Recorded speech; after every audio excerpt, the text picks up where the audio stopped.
আব্বা কি তাইছে ক মেলা দিন ধরে না তোমার একটা কথা জিগাইতাম, খালি জিগাই না কিতা কথা তুমি যদি হিরে গাইলে আরো না ক গাইলাম না ক তো কয়ালাই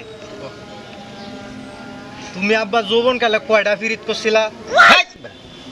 এটা কোনো কথা হইলো নাকি বেড়া জিগানির কথা এটা বেড়া আরে তুমি আর আমি তো সমান নাই, তোমারও দাঁড়িয়ে আছে আমারও দাঁড়িয়ে আছে, কয়ালাও কান মাইনা হইছি। এটা ঠিক কইছিস কথাটা কাঠো মাইনা সারা। আচ্ছা কেউ লোক এবার কইস না না না আর যৌবন কালে তো বেড়া মনে কর আমি 8-10টা প্রেম করছিলাম। এই আব্বা অত তা করিয়াছ ও বেড়া চেহারাটা আসিন না বেড়া এত হাড়াই এত কারো আব্বা তোমার বেন্ডা ফাড়াইতাছি। হ্যাঁ মা, এই যে শুনছ আব্বা কিতা কইছে, তুমি তো আমার কথাটা মানছিলে না, বিশ্বাস করছো না। এই ফুলাটা যে কথা নিবার লুচ্চা বাড়িতে গেলে দৈরু